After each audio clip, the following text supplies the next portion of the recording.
Boa noite a todos. Vamos iniciar nossa reunião.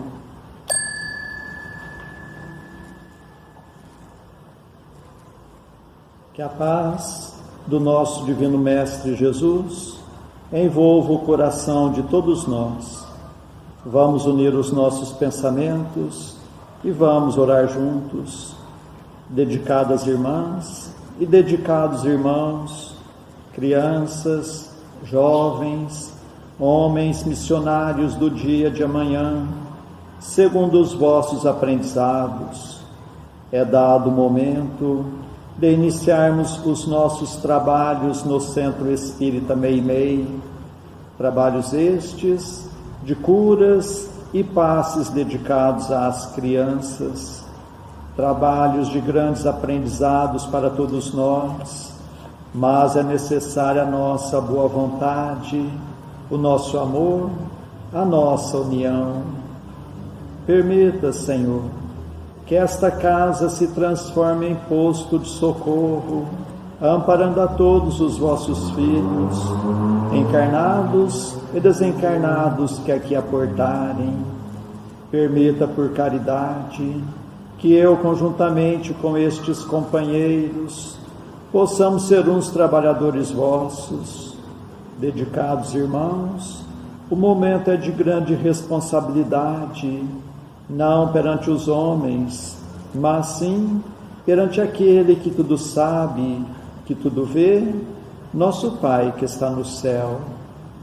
Permita, Senhor, a presença amiga de vossos mensageiros, particularmente vós, Meimei, patrona e guia desta casa, a grande falange de Agostinho, a falange do amor, acalmando os irmãos sofredores que em nosso meio vieram, porque ainda somos fracos, ó meu Deus, para engendrarmos com irmãos de menos elevação, mas para todos suplicamos as bênçãos e a misericórdia de Deus, e confiantes em vós, Meimei, nós entregamos toda a direção e a santa orientação dos trabalhos da noite de hoje. Assim seja. Para a leitura e o comentário do Evangelho, nós passamos a palavra ao Francisco Barros. Que a paz do nosso Senhor Jesus Cristo seja conosco hoje e sempre. Nós iremos analisar na noite de hoje o item número 4 do capítulo número 20 de O Evangelho segundo o Espiritismo. O capítulo número 20 é os trabalhadores da última hora.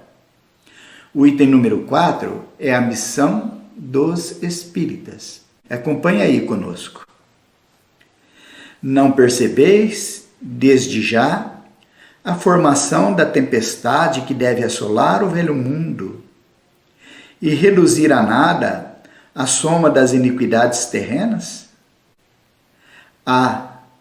Bendizei o Senhor, vós que tendes fé na sua soberana justiça, e que, novos apóstolos da crença revelada pelas vozes proféticas superiores, e despregar o dogma novo da reencarnação e da elevação dos espíritos segundo o bom ou o mau desempenho das suas missões, e a maneira por que suportaram as suas provas terrenas. Vamos analisar esse primeiro parágrafo da mensagem do Erasto. Ele está anunciando que era evidente que o mundo, àquela época, estava à beira de uma tempestade que iria causar profundas modificações na humanidade. E toda mensagem, toda página que nos chega aí para estudar, ela precisa ser bem compreendida. E quando a gente estuda essas mensagens, é claro que muitas vezes nós ficamos com muitas dúvidas e questionamos alguns assuntos. E não há profanação quando a gente questiona as ideias religiosas, desde que as nossas intenções sejam aquelas de adquirir conhecimento e entendimento do teor daquela mensagem.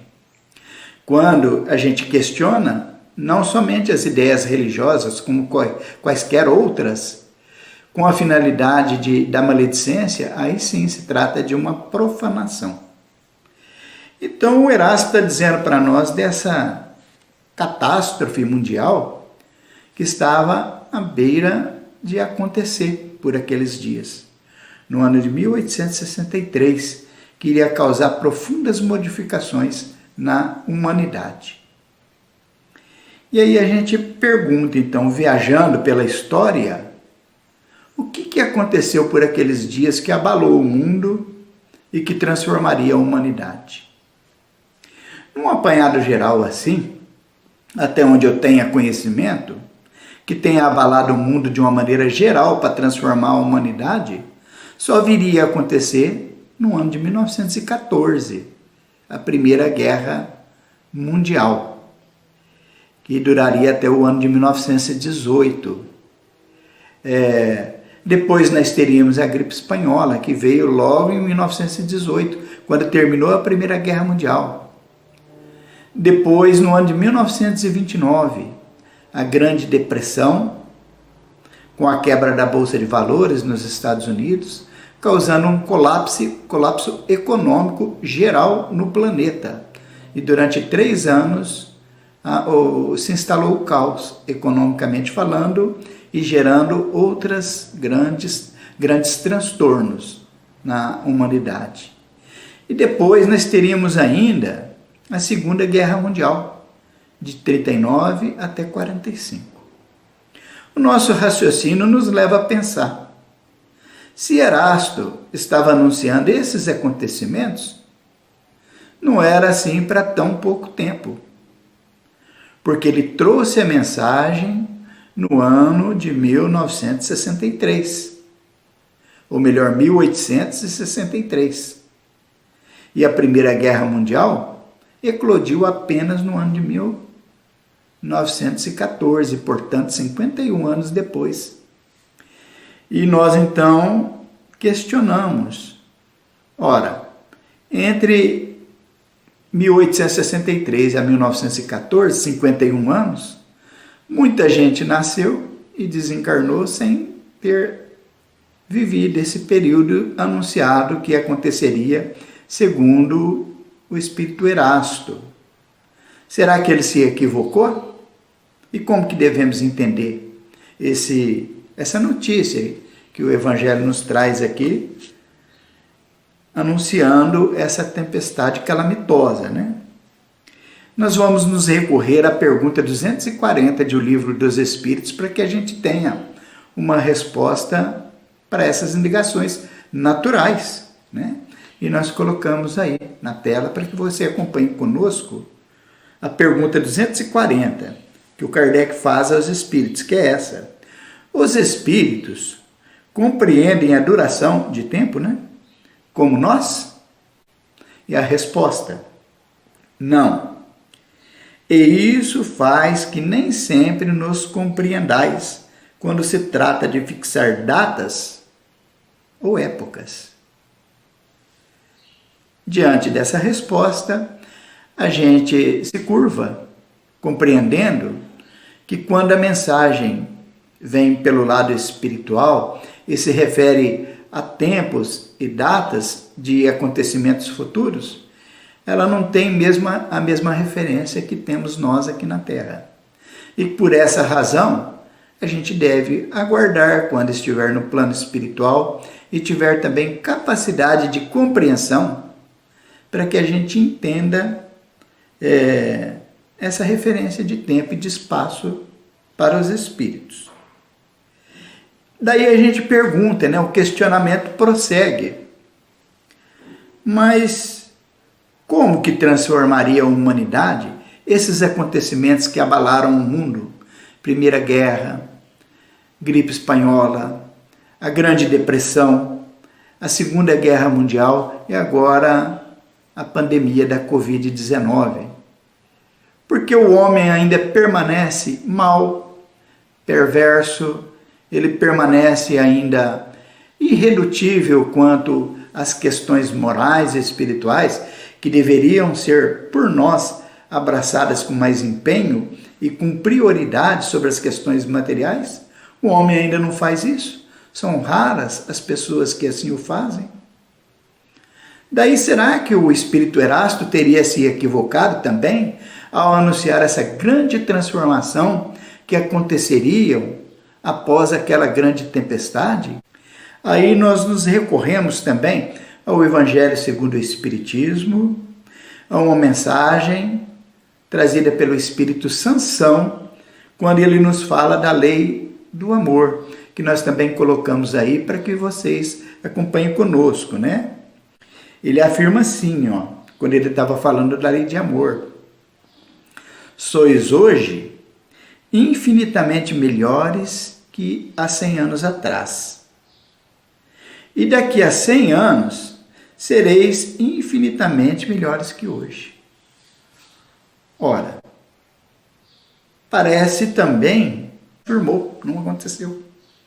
Porque o homem permanece ainda muito longe da aplicação da lei do amor, né? Vive mais para os bens materiais, para o imediatismo.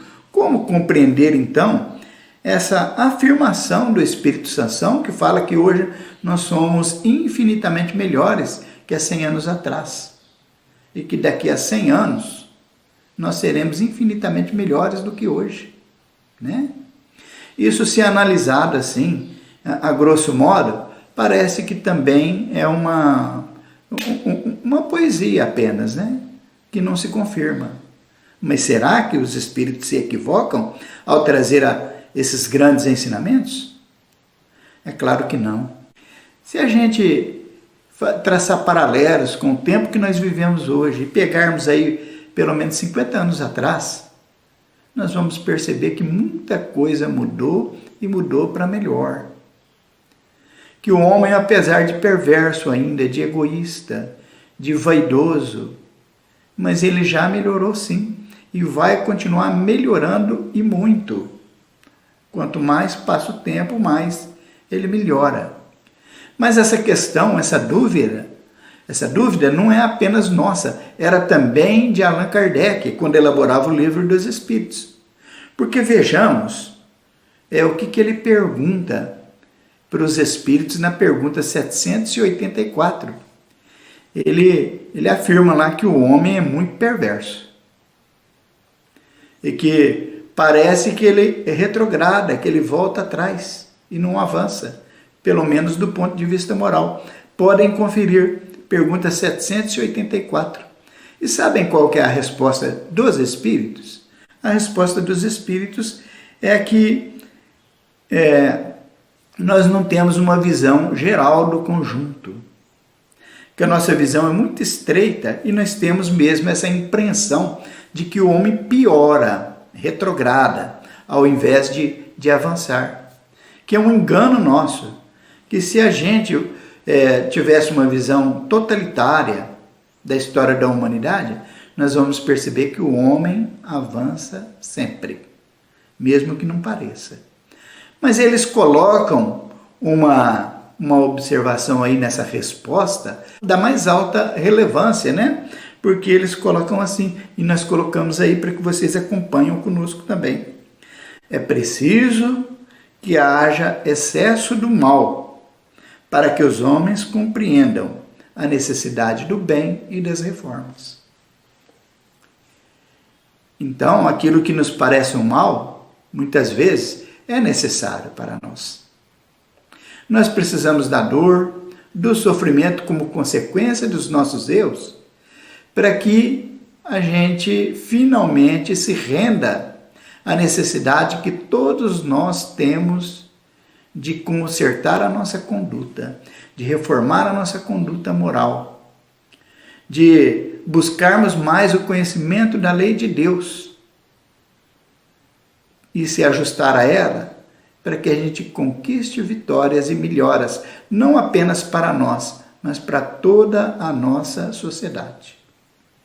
Daí nós chegamos então no ponto em que estamos vivendo. essa pandemia que assolou toda a humanidade, não apenas o nosso planeta. E a gente pergunta, quando é que isso vai terminar, né? E a pergunta que não quer calar, e quando isso terminar, como que será o mundo? Será que nós teremos transformado finalmente a humanidade, igual a gente gostaria que acontecesse, né? Então, pelo histórico aí da humanidade, é melhor que a gente seja mais prudente, que a gente entenda que vai sim trazer grandes benefícios, reformas na conduta humana, mas seria também, segundo o nosso entendimento, seria uma infantilidade de nossa parte imaginar que a humanidade iria se transformar depois da pandemia, um toque de mágica, né? Passou a pandemia, o homem é um homem novo, modificado. Então é melhor que a gente espera que melhoras acontecerão, mas problemas, inclusive da conduta moral humana, continuarão, porque a natureza não dá saltos, né? Mas a mensagem do Erasto, pelo menos esse primeiro parágrafo aí da lição número 4 do capítulo 20, a que nós devemos mais nos ater, é quando ele fala assim que nós, aqueles que já possuem a fé e a confiança na revelação dos Espíritos que trazem para nós uma nova ordem para a reconstrução do nosso planeta, é melhor que a gente permaneça firme, que a gente espalhe o conhecimento que nós já temos, através da nossa conduta, através de situações que a vida nos permite, que a gente divida nossos conhecimentos com outros, e particularmente no que se refere à reencarnação, porque o grande problema ainda reside aí. As pessoas, por não crerem na reencarnação, por não conhecerem as leis de reencarnação, investem todos os seus potenciais na vida atual, nos prazeres momentâneos, porque entendem que irão morrer e acabou a sua vida, né? Que não terão perspectivas futuras. Daí a mensagem do Erasto é essa daí, que a gente permaneça fiel ao bom compromisso daquilo que nós já sabemos do Evangelho, e que a gente ande, mesmo que seja na contramão da humanidade. Quando todos caminham em uma direção, nós já sabemos o rumo certo, a gente permaneça nesse rumo certo, e um ou outro que a gente puder ajudar, nós já estamos fazendo a diferença. E isso vai de encontro com as palavras de Jesus, quando nos afirmava que aquele que perseverar até o fim, este será salvo. Sejamos fiéis ao Evangelho, mesmo que estejamos na contramão da humanidade, aparentemente. Que Jesus nos abençoe. Antes de passarmos à segunda parte de nossos trabalhos, nós agradecemos a sintonia de todos, suplicando a Deus que seus passos sejam rendidos em bênçãos e que possam encontrar sempre a amizade entre a família espírita de Meimei na cidade de Franca. E nestes dias em que teremos encontros virtuais, que Jesus possa continuar nos fortalecendo no firme propósito da reforma íntima, e meditando nos ensinamentos do Evangelho, nós passamos à segunda parte de nossos trabalhos, que são as nossas preces. Convidamos a todos a estarem com o pensamento em Jesus, com o coração oferecendo amor, para que possamos ajudar sempre os nossos entes queridos, os nossos familiares, mas vamos lembrar também dos nossos vizinhos, nossos companheiros de trabalho, nossos patrões, governantes e autoridades, trabalhadores de todas as ordens, os médicos, enfermeiros, os encarregados da limpeza pública, dos que estão expondo a própria vida para o benefício da população, dos irmãos nos quais pensamos no dia de hoje, pedindo a Deus que a paz esteja amparando a todos.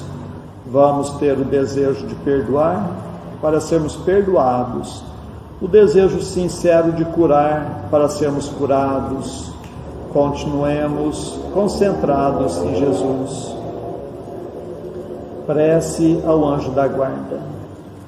Espíritos amados, anjos guardiães, vós a quem Deus, na sua infinita misericórdia, permite velarem pelos homens, sede nosso amparo nas provas desta vida terrena.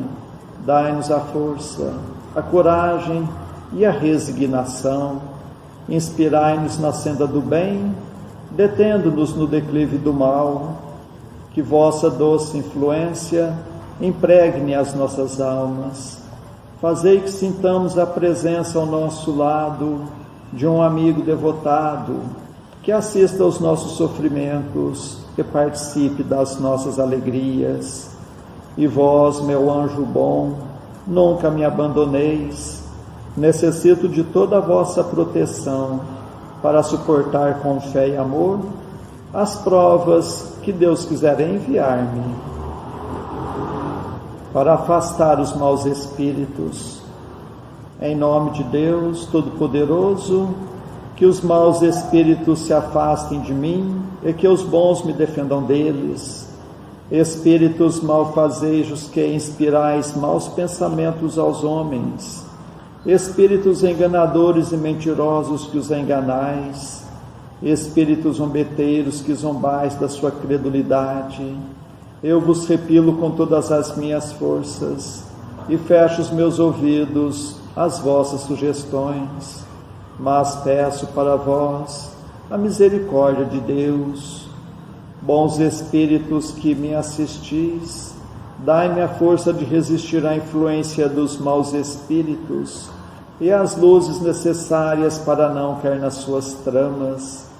Preservai-me do orgulho e da presunção, afastai do meu coração o ciúme, o ódio, a malevolência e todos os sentimentos contrários à caridade, que são outras tantas portas abertas aos espíritos maus,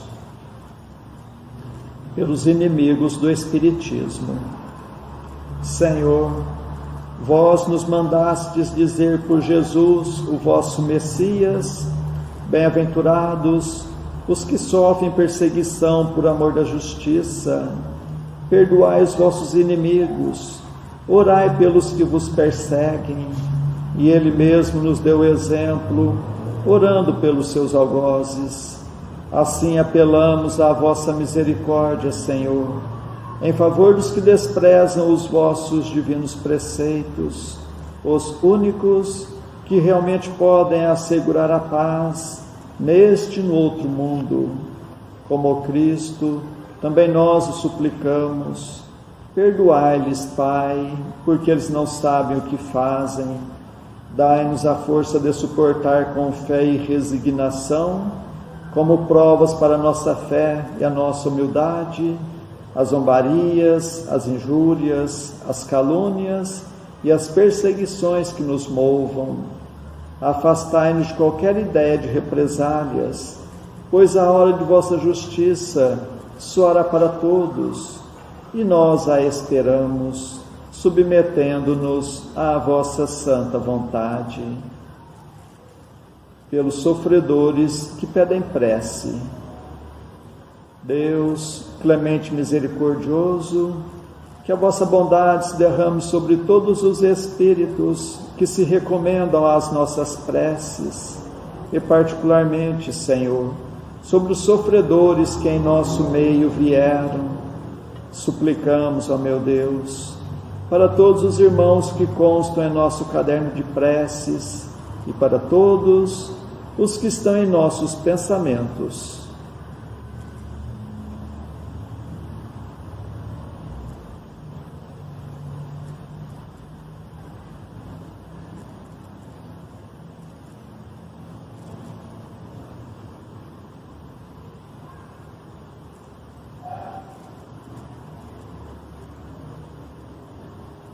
Bons espíritos, que tendes o bem por ocupação única, intercedei comigo a favor deles.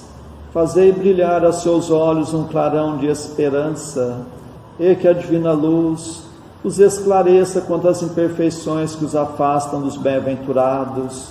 Abri seus corações ao arrependimento e ao desejo de se purificarem, para apressarem o seu adiantamento. Fazei-os compreender que, pelos seus esforços, podem abreviar o tempo de suas provas. Que Deus, na sua bondade, lhes dê a força de perseverarem nas suas boas resoluções. Possam estas palavras amigas suavizar-lhes as penas, mostrando-lhes que há sobre a terra quem deles se compadecem e lhes deseja toda a felicidade. Pai nosso que estais nos céus, santificado seja o vosso nome, Senhor. Venha a nós o vosso reino, seja feita a vossa vontade, assim na terra como nos céus. O pão de cada dia dai-nos hoje, Senhor. Perdoa, Pai, nossas dívidas, assim como nós perdoamos nossos devedores. Mas não nos deixes entregue às tentações, e livra-nos, Pai, de todos os males. Meu Deus, nosso Pai, apesar de fracos e indignos ainda como somos, como médiuns espíritas, desejamos auxiliar os nossos irmãos sintonizados neste momento e os que estão sob a nossa guarda. Permita, Senhor, que os bons espíritos nos envolvam em fluidos fortalecedores, e em Teu nome, Mestre, e de nossa Mãe Santíssima, de nossos mentores amigos, damos por iniciado o nosso singelo trabalho, o tratamento através das vibrações à distância. Continuemos concentrados em Jesus, cada um buscando o recolhimento interior, procurando fechar os olhos da matéria e enxergar as belezas espirituais com os olhos da alma. Continuemos a nossa concentração, suplicando a Deus o alívio das nossas aflições, renovando nossas energias físicas e espirituais. Fiquemos por um minuto nesta sintonia.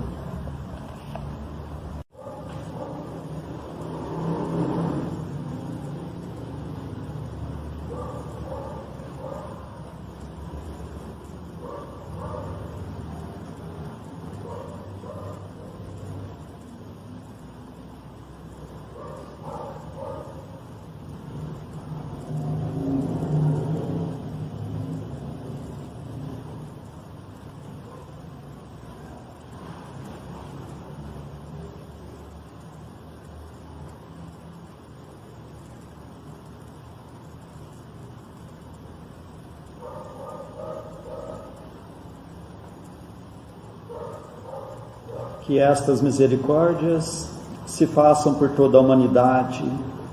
Senhor Jesus, Mestre amigo, nós os agradecemos de todo o coração, tantas bênçãos, tanto amparo em nossas vidas, estes momentos de paz, e nos unimos em prece e vos suplicamos, Senhor, que da mesma forma sejam estas bênçãos para os nossos irmãos que não puderam estar conosco na noite de hoje, e particularmente os enfermos, os que se encontram acamados em seus próprios lares, em hospitais, santas casas, leprosários, cadeias públicas e penitenciárias, creches, orfanatos, albergues, sanatórios espíritas, lar da velhice, casa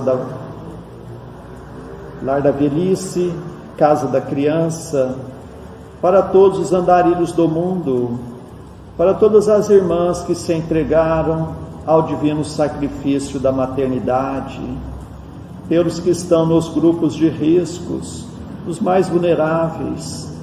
Suplicamos, Senhor, pelos nossos irmãos à distância, por nós mesmos e por todos os que estão nos escutando, encarnados e desencarnados, nossos amigos e também para os nossos inimigos, que ao dispersarmos, nos sintamos fortalecidos para a prática do bem, que estejamos amparados por esta grande falange de espíritos amigos, bondosos espíritos, que Deus vos pague por tudo. Agradecemos a Ti, Meimei, contamos sempre com a vossa presença em nossas vidas. Suplicamos, Senhor, que a vossa misericórdia se faça por todo o recanto do mundo, onde houver o gemer da dor, pelo amor da justiça, e que a paz de nossa Mãe Maria Santíssima reine sempre entre nós e conosco eternamente. Mais uma vez agradecemos e encerramos nosso singelo encontro da noite de hoje. Assim seja. Pedimos um momento de atenção para ouvirmos a mensagem psicografada pela médium Alzira Gomes dos Anjos Batista, no Centro Espírita Meimei, na cidade de Franca, na noite de 22 de dezembro de 1995. O mundo se renovou. É bem verdade que o vento fustigou a árvore, as enchentes derribaram as vertentes, os céus expandiram-se em trovoadas assustadoras, os relâmpagos ameaçaram de ponta a ponta os horizontes, mas a tempestade passou, tudo se refez, o mundo se renovou. Um espírito amigo. Que Deus os pague pela atenção que nos deram.